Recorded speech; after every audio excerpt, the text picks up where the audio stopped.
고린도전서 13장 8절부터 13절까지 읽겠습니다. 사랑은 언제까지든지 떨어지지 아니하나 예언도 패하고 방언도 그치고 지식도 패하리라. 우리가 부분적으로 알고 부분적으로 예언하니 온전한 것이 올 때에는 부분적으로 하던 것이 패하리라. 내가 어렸을 때는 말하는 것이 어린아이와 같고 깨닫는 것이 어린아이와 같고 생각하는 것이 어린아이와 같아가 장성한 사람이 되어서는 어린아이의 일을 버렸노라. 우리가 이제는 거울로 보는 것 같이 희미하나 그때에는 얼굴과 얼굴을 대하여 볼 것이요 이제는 내가 부분적으로 하나 그때에는 주께서 나를 아신 것 같이 내가 온전히 알리라. 그런즉 믿음, 소망, 사랑 이 세 가지는 항상 있을 것인데 그 중에 제일은 사랑이라.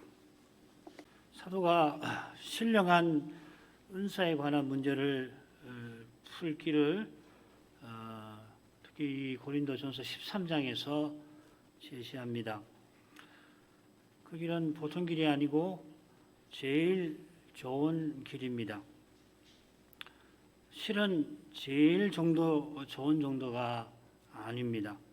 사도가 쓴 표현을 보면은 아예 비교할 수 없을 정도로 그렇게 좋은 길입니다. 그 길이 바로 그리스도적인 사랑인 것입니다. 이 사랑이 없으면은 천사의 방언을 할지라도 온갖 비밀을 알고 더하여 산을 옮길 만한 믿음이 있더라도 게다가 자기를 불사르게 내어주는 희생을 치르더라도 고린도 교회가 자랑하는 은사보다 훨씬 뛰어난 은사가 있더라도 사도가 가진 탁월한 은사라도 아무것도 아닙니다. 돌려 생각하면은 아무도 눈여겨보지 않는 은사라도 그리스도의 사랑을 드러내는 것이라면 그리스도의 몸이 서는데 귀히 쓰입니다. 그 이유가 더 큰 은사라도 장차 없어지고 은사를 통하여 드러내는 그리스도의 사랑만 남는 바로 거기에 그 이유가 있습니다. 이 사랑이 언제까지나 떨어지지 아니합니다. 줄거리를 보겠습니다. 8절에 떨어지지 아니하는 사랑과 폐하여지는 새 은사가 대조가 되어 있습니다. 그리고 9절 10절에는 부분적인 지식과 온전한 지식이 알미 온전한 것이 대조가 되어 있고요. 11절에는 같은 주제인데 어린아이가 장성한 사람이 될 때에 어린아이의 일을 버리듯이 방금 말씀드린 그 관계가 이러한 이미지로 제시가 되었습니다. 12절에서는 거울로 보는 것과 장차 얼굴을 대하여 보는 것으로 대조가 되어 있습니다. 13절은 항상 있는 세 가지 믿음, 소망, 사랑을 말하고 그 중에 제일은 사랑이라 교훈합니다. 그러니까 이 8절과 13절의 이 사랑의 탁월함에 대하여 사도가 강조하고 있죠. 처음 부분은 세 가지 중요한 은사, 예언, 지식, 방언과 대조해서 사랑을 강조하고 마지막 부분은 항상 있는 두 가지 덕, 믿음과 소망과 비교해서 사랑을 부각을 시킵니다. 세 은사가 예언, 방언, 지식, 이 은사들이 지금 여기서 사랑을 드러내는 방편이라 온전한 것이 올 때는 폐하여집니다. 사랑이 있어 모든 것을 믿고 모든 것을 바라는 것이니 믿음과 소망이 사랑과 영혼이 함께 영혼이 있습니다마는 사랑이 셋 중에 제일이라 하였습니다. 둘째 부분 9절 10절 또 넷째 부분 12절은 똑같이 부분적인 지식과 온전한 지식을 대조하고 있습니다. 지금 여기서 갖는 우리의 부분적 지식은 청동 거울로 보는 것 같고 장차는 얼굴과 얼굴을 대하여 보는 것 같으며 지금 주님께서 나를 아시는 것과 같습니다. 지금 내가 주님을 아는 것은 부분적입니다. 사도도 마찬가지입니다. 가운데 나오는 11절도 같은 주제를 다루고 있는데 여기서는 어린아이와 장성한 사람의 차이를 들고 있습니다. 지금 장성한 사람도 장차에 비하면 어린아이가 같습니다. 지금 어린아이짓 하는 고린도 지도자들이 얼마나 교만한지를 이런 이미지를 줄거리를 통해서 잘 보여주고 있는 것 같습니다. 8절로 가겠습니다. 사랑은 언제까지든지 떨어지지 아니하나 예언도 패하고 방언도 그치고 지식도 패하리라. 말씀드린 대로 사랑과 은사들이 대조되어 있습니다. 사랑은 떨어지지 아니하는 반면에 은사들은 패한다였습니다. 예언과 지식은 패한다 하고 방언은 그친다 하였습니다. 패하는 것과 그치는 것이 얼마나 다른지 잘 모르겠습니다. 우선 이 패한다는 우리말은 없앤다는 말이니까 예언과 지식이 패한다 할 게 아니라 패하여 진다고 해야 정확할 것입니다. 예언이나 지식이 그리스도를 드러내는 수단이니 우리가 그리스도와 같아지는 장차는 없어집니다. 예언이나 지식이 말씀 직분과 붙어 있는데 그때는 여호와를 아는 지식이 세상에 충만할 것이라 누가 남에게 그리스도를 가르친다든지 남에게 그리스도를 배운다든지 그런 일이 없어지는 것입니다. 지금은 말씀 전하는 직분 없이 좀 더 정확하게는 말씀 전하는 일이 없이 그리스도의 몸이 서지를 못합니다마는 장차는 다른 모든 직분도 은사도 필요치 않습니다. 모두가 천사를 다스리는데 동시에 모두가 먼저 섬깁니다. 지금은 교회 장로가 가정에 가장이 필요하고 가장이 식구들을 섬기며 집사가 교회에서 봉사해야 합니다마는 장차는 그럴 필요가 없어집니다. 장차는 그런 인사와 직분 없이도 우리가 그리스도를 온전히 드러낼 것입니다. 무엇보다 그리스도의 사랑을 온전히 드러냅니다. 사도가 사랑을 강조하면서 예언과 방언과 지식이 없어지는 사실을 언급하는 이유가 무엇일까? 그것은 아주 분명한데 지금 고린도의 일부 지도자들이 성신 은사를 자랑하며 왕노릇하는 거기에 있습니다. 은사를 주셔서 직분에 세우신 것은 그리스도를 본받아 교회를 섬기게 하신 데 있습니다. 직분자가 그리스도처럼 섬길 때에 교회가 그리스도의 몸답게 서나가는 것입니다. 에베소 4장에서 배울 수 있는데 11, 12절에 보면 그가 혹은 사도로 혹은 선지자로 혹은 복음 전하는 자로 혹은 목사와 교사로 오셨으니 이는 성도를 온전케 하며 봉사일을 하게 하며 그리스도의 몸을 세우리 하심이라. 이게 이 단락 시작이 7절이 되는데 거기 보면은 우리 각 사람에게 신자 모두죠. 각 사람에게 그리스도의 선물의 분량대로 은혜를 주셨다 하고서 특별히 말씀 전하는 직분을 이어서 언급을 합니다. 그것은 성도 각각이 말씀을 깨달아서 각각에게 주신 그 선물, 은사를 통하여 봉사일을 하게 하시는 데 있는 것입니다. 그래서 성도가 함께 그리스도의 몸을 세우게 하시는 데 있습니다. 여기 세우는 것은 뭐 직분자, 말씀 전하는 목사들만 하고 성도들은 세워지는 수동적인 존재가 결코 아닌 것입니다.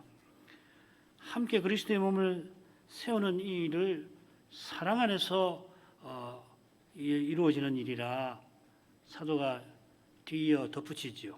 4장 15절 16절인데 15절 처음에 16절 끝에 이 사랑 안에서라는 말을 똑같이 쓰고 있습니다. 이 사랑 안에서라는 말은 주 안에서 혹은 성신 안에서 이렇게 바꿔 쓴들 무방할 정도입니다.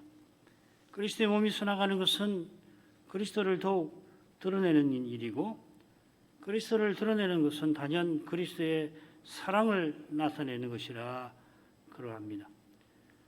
지금은 죄가 있어서 그리스도의 거룩한 사랑에서 그 거룩함이 징계와 처벌로 나타납니다마는 장차는 그렇지 않습니다.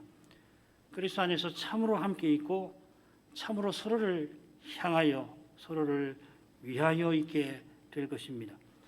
마치 삼위께서 함께 하시는 것과 비슷하게 그렇게 함께 할 것입니다. 이게 하나님 영광을 드러낸다는 말이죠. 이 관계를 사랑보다 더 잘 표현할 말이 없을 것입니다. 어거스틴이 이 삼위의 관계를 소위 그 삼위일체론이라고 하는 그의 유명한 책에서 삼위의 관계를 사랑으로 표현했던 것과도 비슷합니다. 성부는 사랑하시는 분, 성자는 사랑받으시는 분, 성신은 사랑이라고 그렇게 설명을 해나가죠. 그것도 좋긴 한데 아무튼 이 사랑이 영원할 것입니다. 지금도 우리가 은사와 직분과 소명을 통하여서 그리스도의 사랑을 드러낸다면은 그 드러내는 우리의 삶은 이미 영원한 것입니다. 우리의 이 육신은 사라지겠지만은 죽어서 쇠하겠지만은 우리의 삶은 영원한 생명을 살아내는 것이겠습니다. 9절 10절입니다. 우리가 부분적으로 알고 부분적으로 예언하니 온전한 것이 올 때에는 부분적으로 하던 것이 패하리라. 이 부분에서는 부분적인 알과 온전한 알미 대조를 이룹니다. 이 대조는 역시 부분적인 것이 패해지는, 패하리라 했는데 패하여지는 거죠. 그것과 붙어 있습니다. 부분적인 것이 없어지고 온전한 것이 와서 영원히 있을 것입니다. 부분적인 것이 더해져 가지고서 보충돼 가지고 온전해지는 것이 아니에요. 이게 참 생각할 만한 주제고, 여러분들 댁에 돌아가셔서 장차 올 세상은 어떤 세상일까, 이런 말씀에서 묵상해 보시길 바랍니다. 우선 아는 것과 예언하는 것을 언급하고 있습니다. 앞서 세 은사 중에 지식과 예언의 은사를 다루고 방언은 여기서 다루지를 않습니다. 이건 이 방언의 은사가 고린도 교회에서 문제되는 것과도 붙어 있는 것 같아요.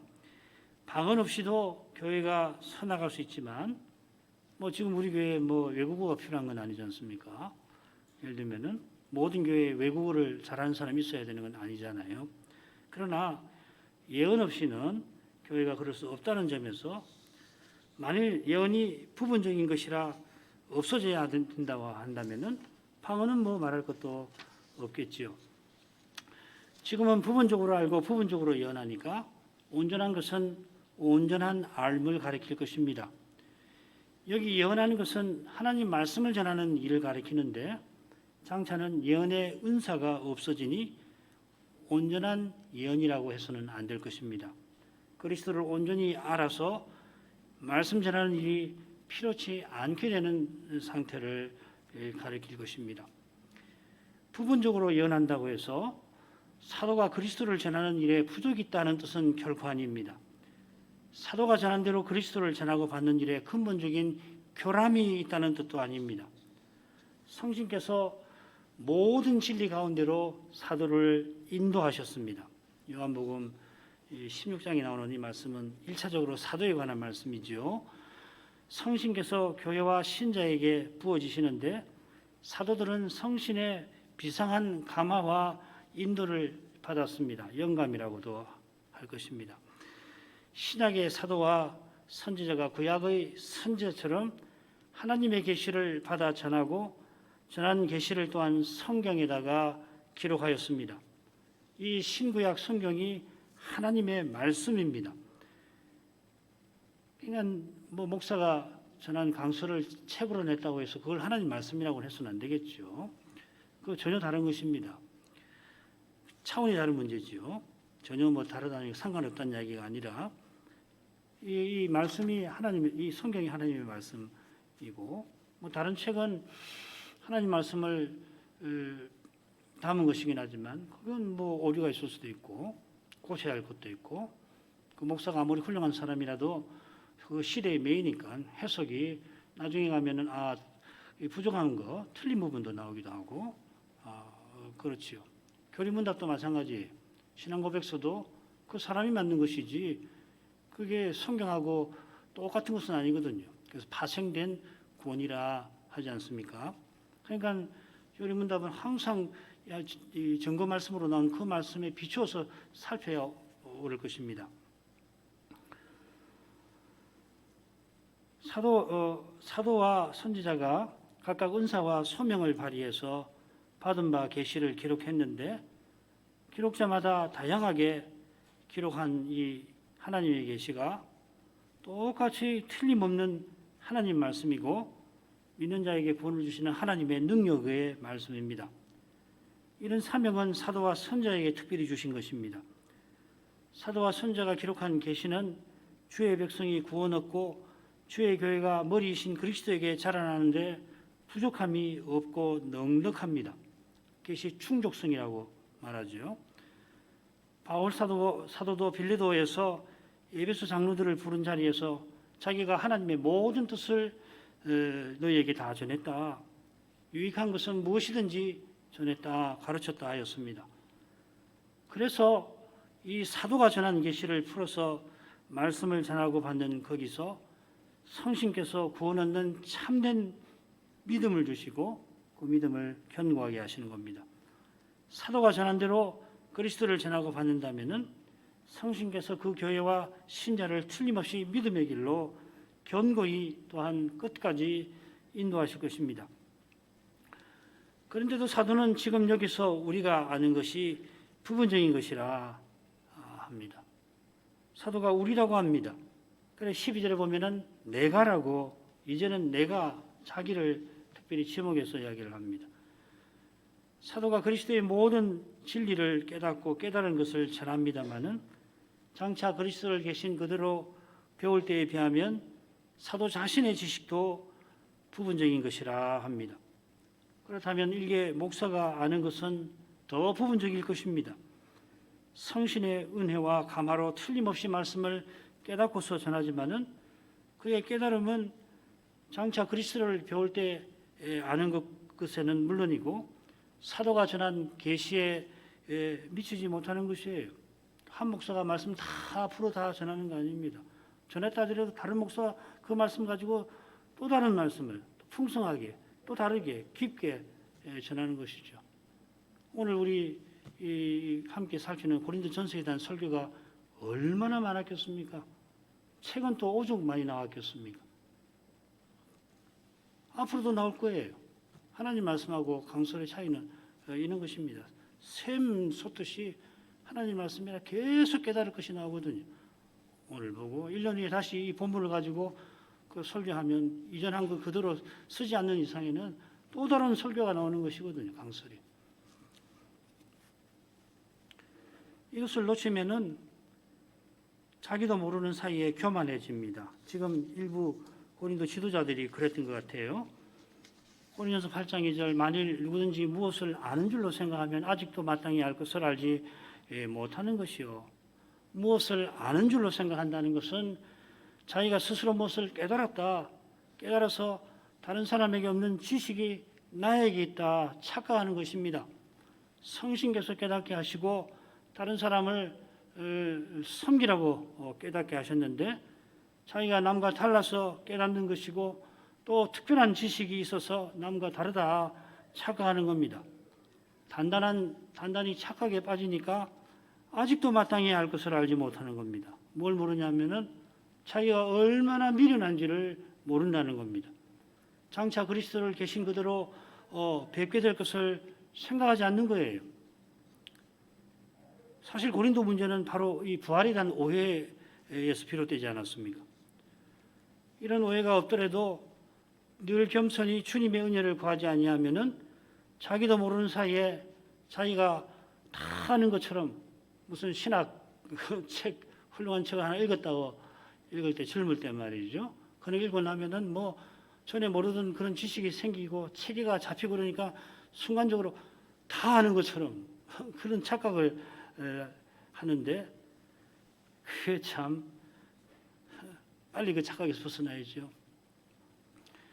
우리가 성신의 가마로 하나님의 생각을 조차 생각하게 된 건 맞습니다마는 내 생각이 곧 하나님의 생각인 것처럼 착각하기가 쉽다 하는 것입니다. 그래 하나님의 생각을 조차 생각한다는 이 말 자체가 뭐 문제될 건 없어요.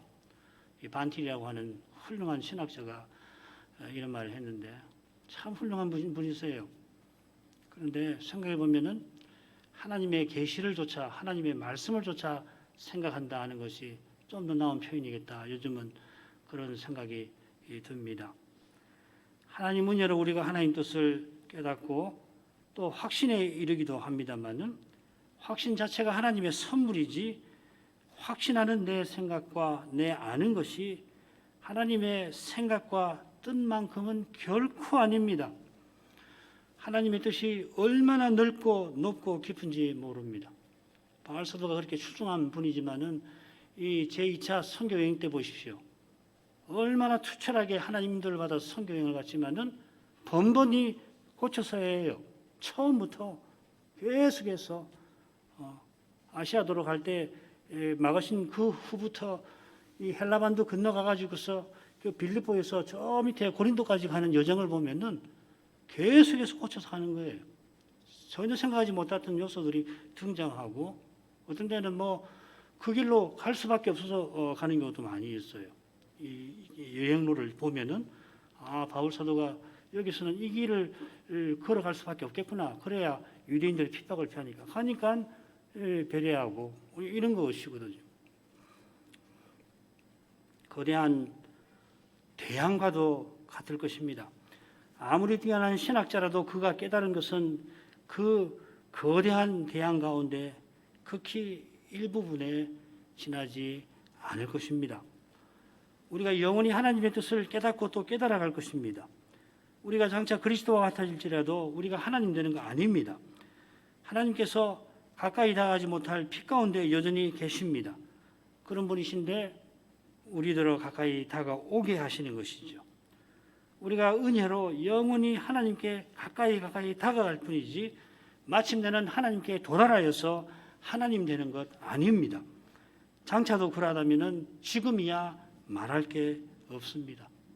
사실은 뭐 오히려 반대 아니에요. 하루를 살고 잠자리에 누우면은 회개할 것이 얼마나 많고 부족한 것이 얼마나 많아요. 겸손하고 또 겸손해야 할 것입니다. 그렇지 않으면은 자기도 모르는 사이에 하나님 자리에 앉아서 그 알량한 지식으로 감히 판단하려 할 것입니다. 고린도 일부 지도자들이 사도 없이 왕노를 했던 것처럼 그렇게 교만해질 것입니다. 온전한 것이 올 때에는 부분적인 것은 폐해집니다. 온전한 지식을 얻을 때에 우리가 얼마나 부분적인 지식을 갖고 있는지 그때 가면 알게 될 것입니다. 그리스도와 같아지게 해주시는 사랑이 아니라면은 그 사랑으로 감싸주지 않으면은 부끄러워가지고서 아마 영원이라도 참 부끄러운 지냈구나 그 부끄러움 가운데 지내게 될 것입니다.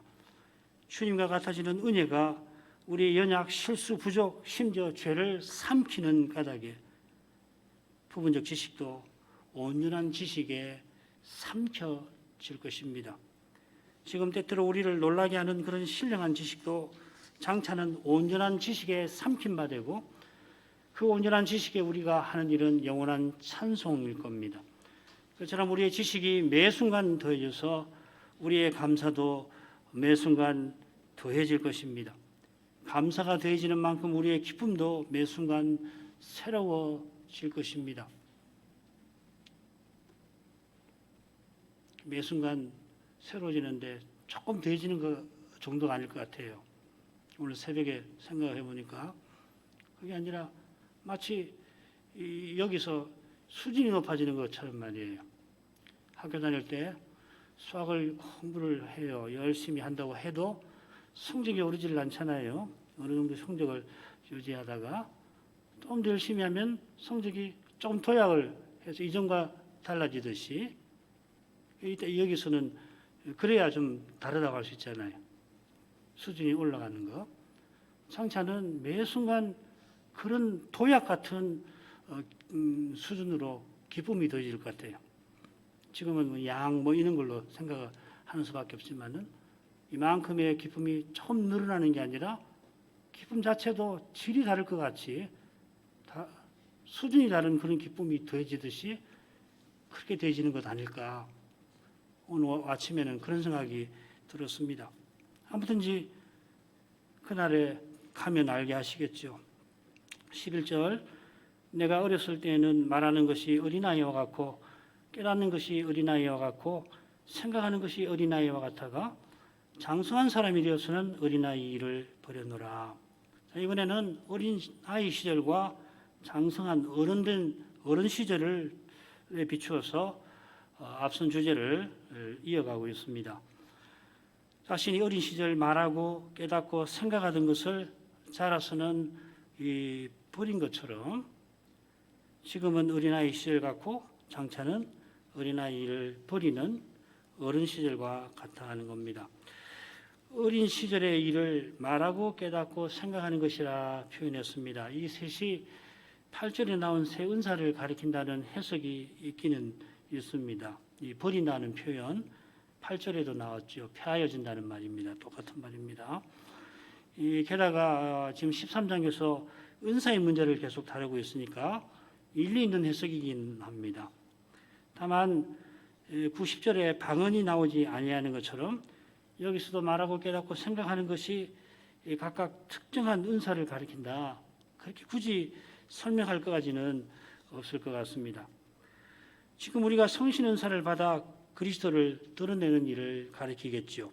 1절부터 3절에서도 방언, 예언, 지식의 은사만 나오는 게 아니고 다른 은사도 나오죠. 믿음이라든지 또 봉사 이런 은사도 나오고 있습니다. 자, 그런 점에서 중요한 것이 이 버렸다는 표현입니다. 이 표현이 말씀드린 폐한다 하는 그 말입니다. 지금은 우리가 시공간에 갇혀 있어서 성경의 진리도 그런 한계에서 이해합니다. 예정하신 하나님께서 영원하신 분이라 시간에 매이시지 않는데 우리는 시간에 매여서 하나님의 예정을 오해하곤 합니다. 특별히 이 오해는 언제 무서우냐면은 우리가 심각한 죄에 사로잡혀 있을 경우인데 그럴 때 이 예정을 어떻게 오해하느냐면 하나님 나를 버리셨구나 그런 생각에 빠지게 만들지요. 그러나 자기 죄를 정말 심각하게 생각하고 슬퍼하는 그런 마음을 하나님께서 버리실 리가 없을 겁니다. 장차 그리스도를 뵙게 될 때 지금 여기서 아무리 풀려고 해도 완전히 풀 수 없는 예정과 언약의 문제가 환히 풀어져 있을 것입니다. 그처럼 우리가 지금은 성경에서 삼위일체를 고백합니다마는 장차는 천상오전에 나아갔던 선조처럼 이 삼위의 신비의 영광을 직접 보게 될 것입니다. 삼위일체를 가령 초나 촛불이나 열, 하나의 초가 불 켜진 초와 불꽃과 그 열기로 설명을 하는 경우가 있는데 이 힘이 부족한 방법 아닙니까? 지금 우리가 성경과 신앙 고백을 통하여 삼위일체를 설명하는 것, 굉장히 철학적인 표현까지 위격이라든지 본체라든지 뭐 이런 표현을 써가면서 설명하는 것조차도 장차는 폐하여질 것입니다. 그럴 필요가 없을 거예요. 하나님께서 사람의 언어로 말씀하시는 것이 사람이 그만큼 비천하기 때문입니다. 그처럼 칼빈의 설명처럼 우리의 기도도 하나님 앞에 어린 아기의 옹알이에 불과할 것입니다. 기도가 하나님 앞에 아무리 훌륭한 기도도 하나님 앞에 어린아이의 옹알이 같다면 우리의 설교도 강설도 그러겠죠. 그런 강설이 은혜에 방도되는 이유는 전적으로 성신께 있습니다.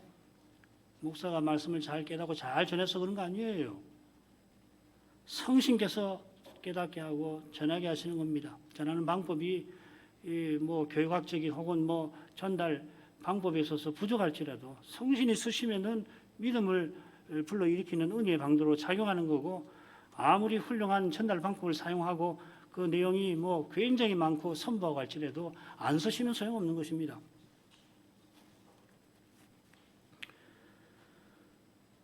하나님께서 사람의 부족한 은으로 말씀해 주시듯이 부족한 사람인데 미련한 사람인데 말씀을 깨달아서 전하게 하십니다. 겸손히 성신의 은혜에 감사하지 않고 전한 설교에 자기도 제하는 그런 목사는 얼마나 유치한 사람입니까? 불쌍한 사람이에요. 그런 유치한 모습이 지금 고린도 일부 지도자에게 나타납니다. 사도가 아예 그 표현을 씁니다.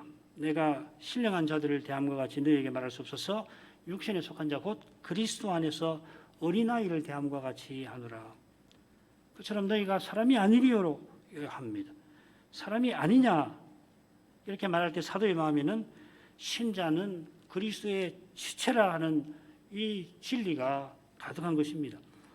그리스도를 드러내야 되는데 이 비천한 사람, 타락한 사람을 내고 있어서 참 하는 짓이 어린아이 같아 유치하다 한 것입니다. 고린도 사람들이 유치한 짓을 하는 이유는 지금 어린아이와 같은 줄 모르고 이미 온전한 자가 온전한 어른이 된 줄로 생각한 데 있습니다. 지금 성신의 가마를 받아서 장성한 사람으로 살아도 장차에 비하면 어린아이거든요. 이것을 모르면 이런 착각에 빠지면 유치한 짓을 하는 겁니다. 늘 겸손히 말씀을 듣지 아니하면은 누구라도 언제든지 이렇게 미련하게 됩니다. 제일 미련한 것은 자기가 미련한 줄 모른다 하는 것입니다. 자기가 스스로 지혜롭다 하는 것이죠. 12절 우리가 이제는 거울로 보는 것 같이 희미하나 그때는 얼굴과 얼굴을 대하여 볼 것이요 이제는 내가 부분적으로 하나 그때는 주께서 나를 아신 것 같이 내가 온전히 알리라. 이번에는 사도가 거울로 보는 것과 얼굴과 얼굴을 대하여 보는 것으로 지금과 장차를 대조합니다. 우리 현대인은 거울이란 말 들으면은 대번 이 유리거울을 떠올립니다만은 당시에는 청동 놋거울이었습니다. 이 놋이 13장 처음에 나왔지요. 놋을 쳐가지고서 구리장인이 놋을 쳐서 소음을 내더니 다행히도 이 거울을 만들었는데 꽤 쓸모가 있습니다만은 그 쓸모가 지금 여기서나 있지 장차는 없다 하는 겁니다. 거울로 보는 것이 고린도 후서 3장 마지막에 나오지요. 구약 성경에서 그리스도를 전할 때에 그 전한 말씀에서 그리스도의 영광이 나타나서 그 전한 말씀을 깨닫는 사람은 그 영광을 보고 그리스도처럼 변화한다 했는데 거울로 보는 것 같이 그 영광을 본다 하였습니다. 우리가 복음 강서를 전하고 받을 때 주의 영광을 틀림없이 봅니다만은 장차 주님을 계신 그대로 뵙는 것에 비하면은 희미하게 뵙습니다. 이 희미하다는 말을 여기 썼습니다. 이 말은 수수께끼라는 말도 있거든요. 리들. 그러니까 보긴 보는데 명확하게 못 보는 거예요. 이건가 저건가. 대충은 알겠는데 좀 들어가면은 그냥 모르게 되는 것과 같은 거거든요. 예정이 대표적이죠, 사실은. 삼일체도 사실은 그래요.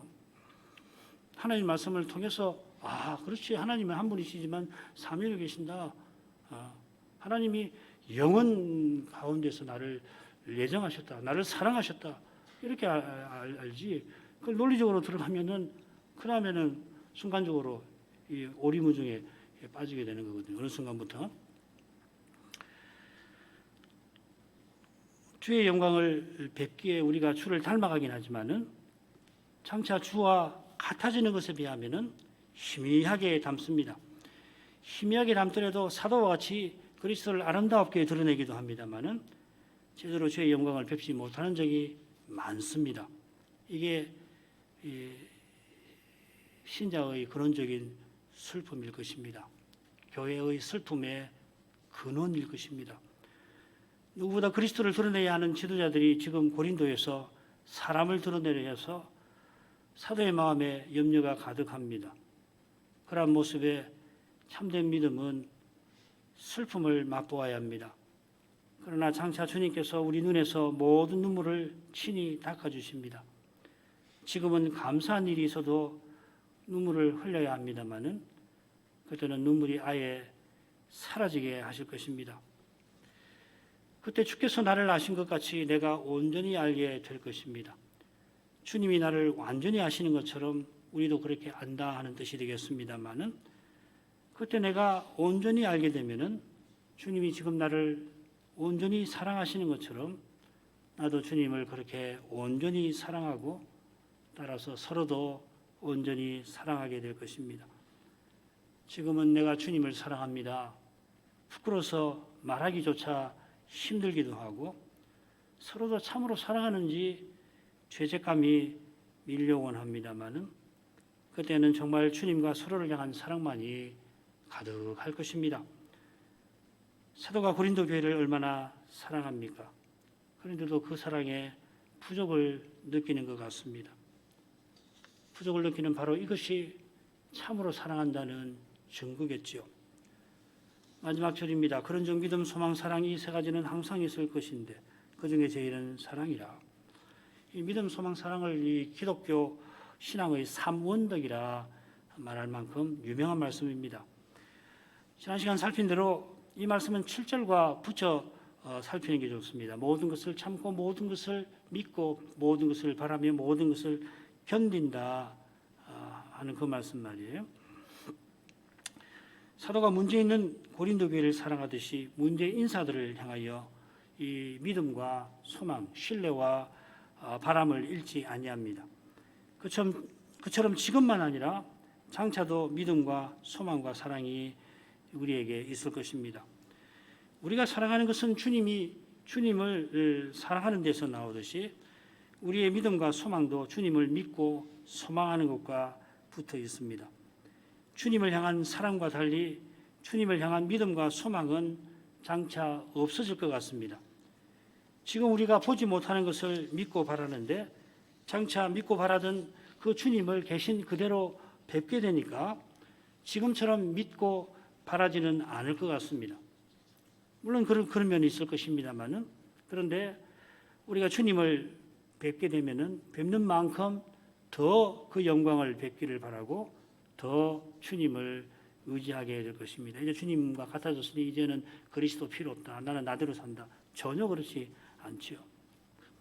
그처럼 서로를 향한 신뢰와 바람도 더해질 것입니다. 지금은 바라는 것을 얻으면 잠시 기뻐하다가 금방 시들해집니다마는 장차는 바라는 것을 얻는 그 순간에 더욱 바랄 것이 있게 될 것입니다. 지금도 그리스도로 행하는 거기서는 비슷하게 바라던 것을 보지만은 더 바라는 게 생길 것입니다. 아이가 어려서 이 그리스도를 배우고 고백하고 나가는 걸 보면 더 바람이 생기잖아요. 그 이유가 바로 그리스도와 그분의 생명에 있는 것입니다. 그리스도와 그분의 생명만이 이 해 아래서 유일하게 새로운 것이라 그렇습니다. 장차는 그리스도와 같아져서 온전히 그리스도를 드러낼 테니 더 그렇게 되겠죠. 그처럼 서로를 향한 사랑도 더 깊어져 갈 것입니다. 사도는 셋 중에 제일은 사랑이라고 덧붙입니다. 이것은 지금 고린도 교회에 심각한 문제가 있는 것과 붙어 있을 겁니다. 시대마다 교회치고 죄의 문제 없는 데 없으니 모든 시대의 모든 교회도 사도의 교훈이 통할 것입니다. 사도가 모든 것을 믿고 모든 것을 바라는 것 앞뒤로 모든 것을 참고 모든 것을 견디는 것을 언급할 뿐만 아니라 사랑이 모든 것을 믿고 모든 것을 바라는 것이라 교훈하고 있습니다. 사람이 연약하고 유한하여서 신뢰를 상실하고 낭망하지 않을 수 없을 때라도 사랑이 있어 여전히 믿고 바라게 된다는 것입니다. 물론 여전히 사랑하는 것은 주님께서 변함없이 사랑하시기 때문입니다. 주님의 사랑을 힘입어서 비로소 남을 사랑할 수 있습니다. 주님께서 변함없이 사랑하시니 우리도 여전히 사랑합니다. 이러한 설명이 그중에 제일은 사랑이라 교훈한 이 사도의 의중을 얼마나 담아낼지 저는 잘 모르겠습니다. 그러나 사도의 교훈을 조차 참으로 사랑하면은 그만큼 이 말씀에 담긴 그 뜻이 더 드러날 줄, 사도의 깨달음을 더 헤아리게 될 줄 믿습니다. 사랑할 수 없는 사람을 사랑하는 것이 얼마나 힘든지 깨닫는 만큼 주님께서 나를 사랑하신 사랑을 더 헤아리게 될 것입니다. 아니 스스로는 참으로 사랑할 수 없다는 것을 깨닫는 그때에 비로소 참으로 사랑하는 길이 그리스도께 있음을 알게 될 것입니다. 그리고 그 주님을 더 바라고 의지하게 되겠지요. 주님을 바라고 의지하는 그 마음은 참으로 사랑하지 못해 슬퍼하는 그 마음은 틀림없이 참으로 사랑하는 데에 이르게 될 것입니다. 장차는 물론이고 지금도 주께서 그렇게 하도록 이끄실 것입니다. 같이 기도하겠습니다. 거룩하신 아버지, 사도가 성신의 영감을 받아 그리스도의 계시를 기록하게 하시고 기록된 말씀에서 사도가 전한 대로 그리스도를 전하고 받게 하시는 은혜를 감사드립니다. 성신께서 사도를 모든 진리 가운데로 인도하셨고 이제도 그리스도를 전하고 받아 깨달아서 믿게 하십니다.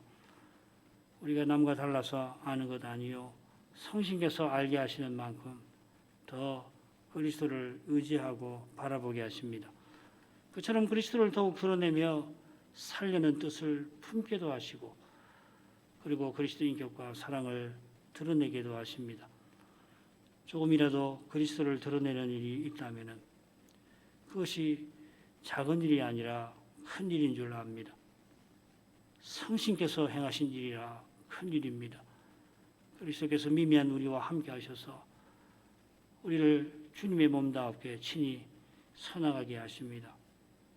그처럼 지금 우리가 아는 것이나 사랑하는 것이 장래에 비하면 실로 미약합니다.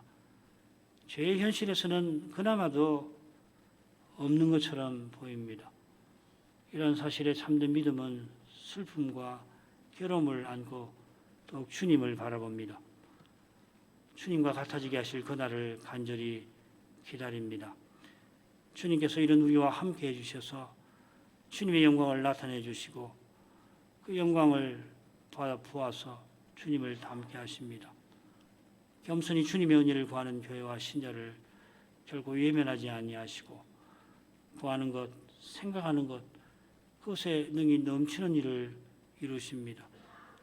그리스도를 더욱 바라봅니다. 주께서 성신으로 우리 안에 사시는 실제를 더욱 드러내 주시기를 구합니다. 하나님 말씀에서 교훈하는 보여주시는 교회의 거룩하고 아름다운 모습이 저희 가운데 더 드러나게 해 주시옵소서. 예수님 이름으로 기도합니다. 아멘.